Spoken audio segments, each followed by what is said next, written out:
Jai Hind everyone. I hope you all are doing well for your SSB preparation. Welcome you all to Force Defense Academy, where every day we are uploading videos on different topics, which is certainly significant for your SSB preparation, whether it is lecturate or it is GD. And definitely it would helpful for your knowledge building. It would definitely help you in different exams. So today we will discuss about global refugee crisis, जो कि अभी news में नहीं है लेकिन important है आपके knowledge के लिए, आपको पता होना चाहिए what is global refugee crisis, what are the refugees. तो हम बात करेंगे यहाँ पे रेफ्यूजी होते कौन है। तो रेफ्यूजी कौन होते हैं? रेफ्यूजीज आर सच पीपल, मतलब जो कि क्या होते हैं, उनकी कंट्री से किसी कारणवश उन्हें छोड़ के दूसरी कंट्री में असाइलम लेना पड़ता है, दूसरी कंट्री में जाना पड़ता है, तो उन्हें हम बोलते हैं रेफ्यूजी। तो refugee according to refugee convention of 1951, मतलब रेफ्यूजी कन्वेंशन जो था 1951 का, उसके according refugees are the people forced to flee their own country and seek safety in another country.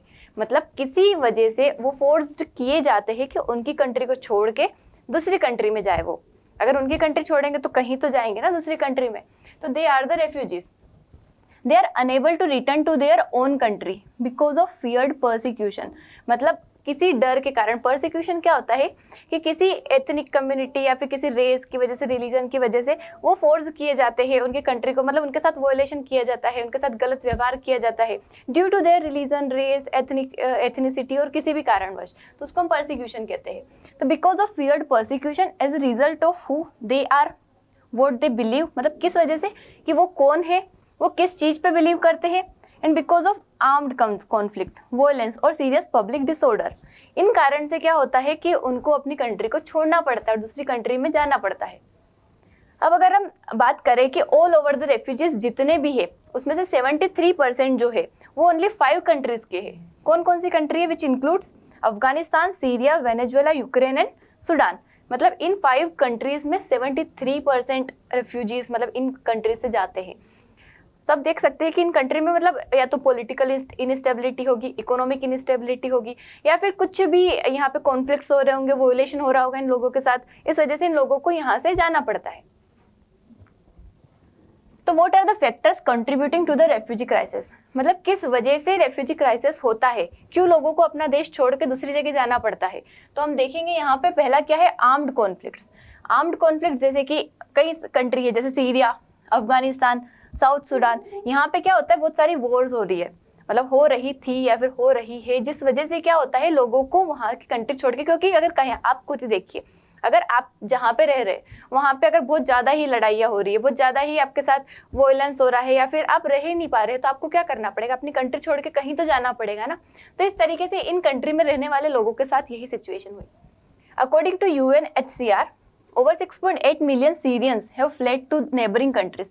देख सकते हैं इतना डेटा, 6.8 मिलियन सीरिया के जो लोग हैं उन्होंने, जब से उनके यहाँ सिविल वॉर स्टार्ट हुई है इन द ईयर 2011 से लेके अभी तक 6.8 मिलियन सीरियंस ने क्या किया है, अपनी कंट्री को छोड़कर दूसरी कंट्री में असाइलम लिया है।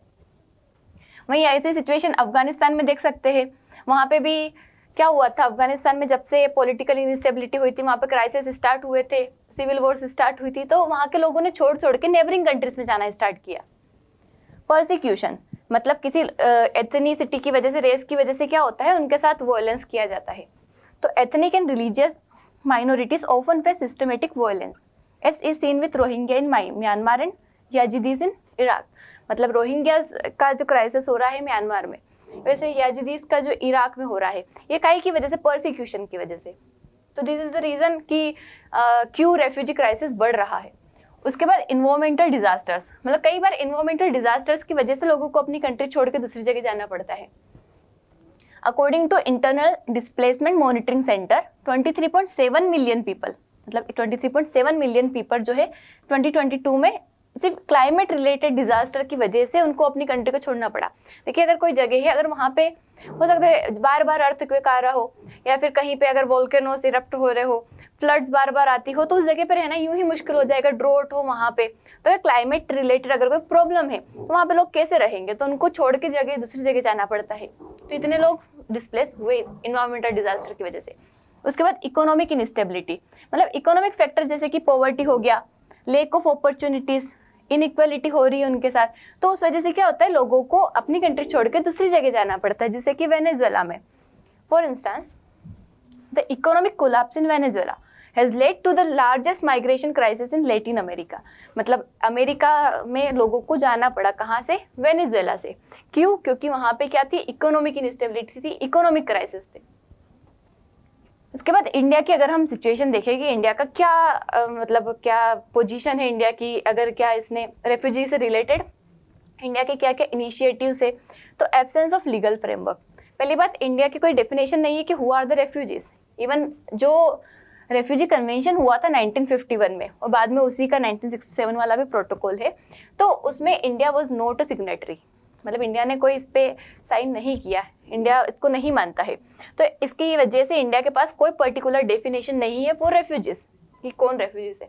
तो इंडिया ने क्यों साइन नहीं किया था? क्योंकि ये सिर्फ पॉलिटिकल इनस्टेबिलिटी बताता है कि मतलब ये इकोनॉमिक सिनेरियो को इंक्लूड नहीं करता है, इस वजह से इंडिया ने इसको साइन नहीं किया था। Political instability neighbouring countries. India की जो नेबरिंग कंट्रीज है, इंडिया अपने कई मतलब बड़ी बॉर्डर शेयर करता है दूसरी कंट्रीज के साथ, तो उसकी जो नेबरिंग कंट्री है वहाँ पे क्या होता है? पॉलिटिकल इनस्टेबिलिटी चलती रहती है। जैसे पाकिस्तान देख लीजिए, अफगानिस्तान देख लीजिए, बांग्लादेश हो गया, म्यांमार हो गया, श्रीलंका हो गया। तो वहाँ के लोग क्या होते हैं, वहाँ अगर इनस्टेबिलिटी रहेगी तो they will come to India. मतलब इंडिया आते हैं, तो इंडिया में बहुत सारे रेफ्यूजी आते हैं, मतलब India would be the refuge. India shares border with several nations that have faced significant political turmoil, civil wars, ethnic conflicts resulting in large scale displacement. उसकी वजह से क्या होता है? लार्ज स्केल डिस्प्लेसमेंट होता है। जैसे कि आप देख लीजिए, पार्टीशन हुआ था इंडिया का 1947 में। एट दैट टाइम मतलब बहुत सारे लोग थे वहाँ पे, बहुत सारे कॉन्फ्लिक्ट्स हो रहे थे। कोई हिंदू इस कंट्री में आ रहे थे, मुस्लिम उस कंट्री में जा रहे थे, तो उस वजह से उस टाइम पर रेफ्यूजी क्राइसिस काफ़ी ज़्यादा हुआ था। उसके बाद बांग्लादेश में लिबरेशन वॉर हुई थी 1971 में, तो at that time as well कि वहाँ से लोग कई सारे इंडिया में आए थे। उसके बाद श्रीलंकन सिविल वॉर 1983 से 2009 तक, जो कि तमिल और सिन्हालीज के बीच में हुई थी, उस टाइम पे भी कई सारे लोग हमारी कंट्री में आए थे। रोहिंग्या क्राइसिस जो म्यांमार में चलता रहता है, उस वजह से भी लोग हमारी कंट्री में आते हैं। Next one is ethnic and religious persecution. मतलब आप देखिए इंडिया कैसा है, सबको शरण दे दो। मतलब किसी के पास प्रॉब्लम है, कोई प्रॉब्लम में है तो आ जाओ, हम आपको शरण देंगे। तो इस वजह से जैसे कि परसिक्यूशन, जैसे कि तिब्बत की अगर हम बात करें तो वहाँ पे फॉर एग्जांपल तिब्बतियन बुद्धिस्ट जो थे sought refuge in India following the Chinese occupation of Tibet। मतलब जब चाइना ने तिब्बत पे ऑक्यूपेशन कर लिया, चाइना ने तिब्बत को अपने कंट्रोल में कर लिया, तो वहाँ के जो बुद्धिस्ट लोग थे उनको किसने शरण दी? इंडिया ने। मतलब India has provided asylum to that people, मतलब चाहिए तिब्बतियन बुद्धिस्ट को। उसका natural disaster and environmental factor. कई नेचुरल कैलेमिटीज हो जाती है जैसे कि फ्लड्स, अर्थक्वेक, साइक्लोन्स, तो उस वजह से लोग क्या करते हैं? अपनी जगह से डिस्प्लेस होते हैं, डिस्प्लेसमेंट होता है लोगों का, एक जगह से दूसरी जगह जाते हैं, माइग्रेशन होता है। तो the devastating earthquake in Nepal in 2015, मतलब 2015 में नेपाल में जो डिजास्टर आया था उसकी वजह से for example 4,000 of Nepalese to cross the open border into India. मतलब वहाँ के लोग वहाँ पे अर्थक्वेक आए तो कहाँ आए? इंडिया में। उसके बाद porous borders and lack of comprehensive refugee policy. मतलब इंडिया की बॉर्डर कई सारी कंट्री से शेयर करती है, उसके बाद इंडिया का कोई पर्टिकुलर लॉ नहीं है, कोई पर्टिकुलर डेफिनेशन नहीं है रेफ्यूजी की, तो ये कुछ कॉम्प्लिकेशंस है जिसकी वजह से लोग हमारी कंट्री में आ जाते हैं। India's long and porous borders with neighbouring countries combined with absence of comprehensive refugee policy have complicated the effective management and regulation of refugee influx। मतलब इसकी वजह से मिसमैनेजमेंट हो जाता है, मैनेजमेंट का कोई प्रॉपर तरीका नहीं है। उसके बाद अगर हम रेफ्यूजीज पे इम्पैक्ट देखें कि मतलब ये जो रेफ्यूजीज पे क्या इम्पैक्ट होता है, कई का मतलब रेफ्यूजी अगर एक कंट्री से दूसरी कंट्री में जा रहे हैं तो उनके ऊपर क्या बीतती है। मतलब ऐसा तो है नहीं कि लोग खुश रहेंगे यहाँ से छोड़ के भाग के, अगर किसी फोर्सफुली अगर वो यहाँ से किसी दूसरी कंट्री में जा रहे हैं तो डेफिनेटली उनके ऊपर कुछ ना कुछ बैड इम्पैक्ट्स ही होंगे। ह्यूमैनिटेरियन क्राइसिस, मतलब उनकी लाइफ जा सकती है, कई बार ऐसी चीज़ें हो जाती है कि लाइफ ही चली जाती है लोगों की, इंजरी, ट्रॉमा, उनको बेसिक नेसेसिटीज़ नहीं मिल पाती जो रिक्वायर्ड होती है, जैसे कि food, water, shelter, health care, ये चीज़ें नहीं मिल पाती है। उसके बाद वल्नरेबिलिटी टू डिसीज़, मतलब डिसीज़ से वल्नरेबल होना, मतलब कई सारी डिसीज़ उनको इफेक्ट कर जाती है। उसके बाद माल न्यूट्रिशन हो गया, उनके फैमिली से दूर हो जाते हैं, सोशल नेटवर्क्स, मतलब उनके जो भी रिलेटिव्स होते हैं उन सब से दूर चले जाते हैं, उनके जो कनेक्शंस रहते हैं, फ्रेंड्स, फैमिली, सब छूट जाते हैं। उसका साइकोलॉजिकल ट्रॉमा, पर्सन एक बार मतलब आप खुद ही देखिए उस पर्सन पे क्या बीतती होगी जो अपना देश छोड़ के कहीं दूसरी जगह जा रहा है। मतलब एक तो फोर्सफुली जा रहा है वो, ऐसा तो नहीं उसकी मर्जी से, खुद की इच्छा से खुशी खुशी जा रहा है, दैट इज़ नॉट रेफ्यूजी। उनको हम रेफ्यूजी नहीं कहेंगे, वो जबरदस्ती किसी कारणवश उन्हें जाना पड़ता है। तो उनके ऊपर क्या बीतती होगी। जस्ट इमेजिन कि अगर कोई पर्सन है फोर्सफुली, अगर वो अपनी कंट्री छोड़ के जा रहा है, उसका परिवार वहीं रह जाएगा, उसके रिलेटिव्स सारे वहीं रह जाएंगे, उसके फ्रेंड्स सारे वहीं रह जाएंगे, और वो दूसरी कंट्री में जा रहा है। Definitely it would impact their mental stability, मतलब मेंटली वो पूरी तरीके से वीक हो जाएंगे। Loss of security and dignity, मतलब उनकी कोई सिक्योरिटी, क्या पता दूसरी कंट्री में सिक्योरिटी रहे या ना रहे, क्योंकि वहाँ के तो सिटीजनशिप भी नहीं है उनके पास, अभी वहाँ से उनका कोई कनेक्शन ही नहीं है, उनकी सिक्योरिटी नहीं रहेगी, ना कोई डिग्निटी रहेगी, ना उनको पहचानता है, ना कोई उनका नाम है, कुछ नहीं। वल्नरेबिलिटी टू एक्सप्लोइटेशन, मतलब उनका एक्सप्लोइटेशन होने के कई ज़्यादा चांसेस है। जैसे अगर कोई चिल्ड्रन है, अगर बच्चे चले गए तो कोई उनको देखभाल करने वाला नहीं रहेगा। उसके बाद विमेन है तो उनके साथ सेक्सुअल एक्सप्लोइटेशन होना, सेक्सुअल हरासमेंट होना, ये सारे केसेस काफ़ी ज़्यादा हो सकते हैं। उसके बाद इम्पैक्ट ऑन होस्ट कम्युनिटीज़, मतलब वो कंट्री जहाँ पे रेफ्यूजीज आ रहे हैं उनके साथ उनके ऊपर क्या इम्पैक्ट होता है। तो first one is strain of resources, मतलब जो रिसोर्सेज है, क्योंकि रिसोर्सेज तो लिमिटेड है, अगर लोग बढ़ जाएंगे तो वहाँ पे रिसोर्सेज की डेफिशिएंसी होगी, उसके ऊपर ज़्यादा इम्पैक्ट पड़ेगा। Such as housing, health care, education, इन सब चीज़ पे ज़्यादा इफेक्ट पड़ेगा। इकोनॉमिक इम्पैक्ट, अगर जैसे जॉब है तो ज़्यादा से ज़्यादा लोग आएंगे तो वहाँ पे जॉब डेफिशिएंसी रहेगी, लैक ऑफ जॉब्स रहेगी।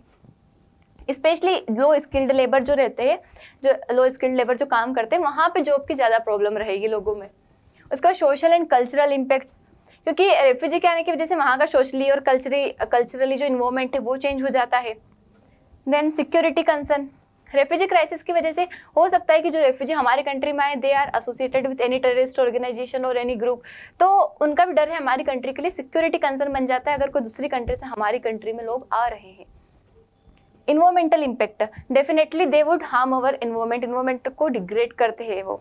तो ये सारी चीज़ें हैं जो कि क्या होती है, इम्पैक्ट करती है अगर रेफ्यूजी हमारी कंट्री में आते हैं, होस्ट कंट्री में आते हैं किसी भी। उसका United Nation High Commissioner for refugees, UNHCR, एक ऑर्गेनाइजेशन है, ग्लोबल ऑर्गेनाइजेशन है, जो कि डेडिकेटेड है to saving life, protecting rights and building a better future for refugees, मतलब रेफ्यूजीज के बेटर फ्यूचर के लिए उनको फैसिलिटीज प्रोवाइड करने के लिए एक ऑर्गेनाइजेशन बनाया है जो कि ग्लोबली एक्सेप्टेड है, मतलब ग्लोबल ऑर्गेनाइजेशन है जो कि हेल्प करता है रेफ्यूजीज को। इसने कई सारे इनिशिएटिव्स लिए, जैसे ग्लोबल रेफ्यूजी फोरम एक प्लेटफॉर्म प्रोवाइड करता है जो कि रेफ्यूजी की हेल्प करता है। उसका कॉम्प्रहेंसिव रेफ्यूजी रिस्पॉन्स फ्रेमवर्क, ये भी एक अप्रोच है जिससे क्या होता है, रेफ्यूजी की हेल्प करते हैं, मतलब अगर किसी कंट्री से कोई रेफ्यूजी दूसरी कंट्री में गए हैं तो उनकी हेल्प करना कि उनको बेटर फैसिलिटीज प्रोवाइड करवा पाए, हेल्थ, एजुकेशन और सैनिटेशन। रेफ्यूजी एजुकेशन 2030 ये स्ट्रेटेजी है जिससे क्या होता है, inclusive and equitable quality education provide करवाई जाए रेफ्यूजीज को।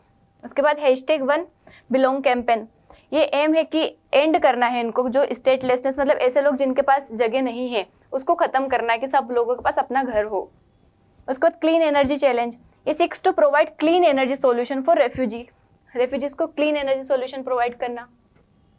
And then 10 point plan of action on refugee protection and mixed movement, मतलब ये प्रोवाइड करता है framework to address mixed migratory movement, मतलब जो माइग्रेशन हो रहा है लोगों का उनको प्रॉपर चीज़ें प्रोवाइड करवाना। उसके बाद UNICEF and UNHCR collaboration framework, ये पार्टनरशिप है to include refugee children and their families in national system focusing on education, water, sanitation, hygiene and child protection, मतलब अगर ये लोग कहीं भी, मतलब या तो रेफ्यूजी की फैमिली, उसमें विमेन हो गई, चिल्ड्रन हो गए, इन सबको सारी फैसिलिटीज़, बेसिक फैसिलिटीज़ जो होती है, education, health care, sanitation, water, ये सब चीज़ें प्रोवाइड करना। तो this is all about global refugee crisis. मिलते हैं नेक्स्ट वीडियो में। Thank you. जय हिंद।